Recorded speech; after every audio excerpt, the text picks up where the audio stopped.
घरोई बस मालिक संघ कार्यालय उद्घाटन। गंजाम जिला हिंदी निर्वाचन मंडली शेरगढ़ माँ रामचंडी घरोई बस मालिक संघ नाम गठित हो एक संगठन। अंचल घरोई बस मालिक को नहीं गठित यह संघर प्रथम आनुष्ठानिक साधारण सभा बुधवार दिन ग्राम पंचायत कल्याण मंडप आयोजित होता बेले यार कार्यालय उद्घाटित हो जाएगी।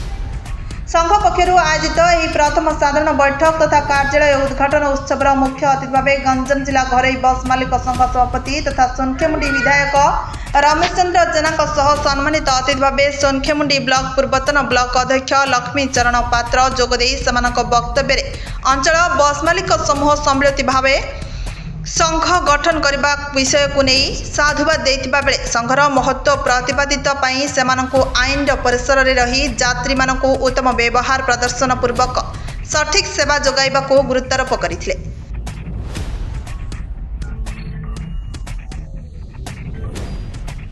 यात्री को अजथा चापरे न रखी धार्य किलोमीटर प्रति सरकारी दर आधार में संग्रह करी सेवा जोगाइदेले संघ गठनर सार्थकता रहिबो बोली कहिथिले।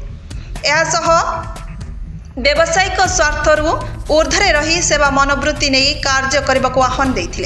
अन्य सम्मानित अतिथि भाव में गंजाम जिला बस मालिक संघ साधारण संपादक अक्षय पाणिग्राही, गंजाम जिला उपसभापति रामचंद्र पाढ़ी, हिंजलिकाटू संघ सभापति लाला महापात्र, सोरडा बस मालिक संघ सभापति वासिम भाई, आस्का मिनी बस संघ सभापति मुना महांती समेत गंजाम जिलार विभिन्न बस मालिक संघ कर्मकर्ता प्रमुख कार्यक्रम में जोगदे शेरगढ़ नवगठित घरोई बस मालिक संघ गठन को स्वागत करते।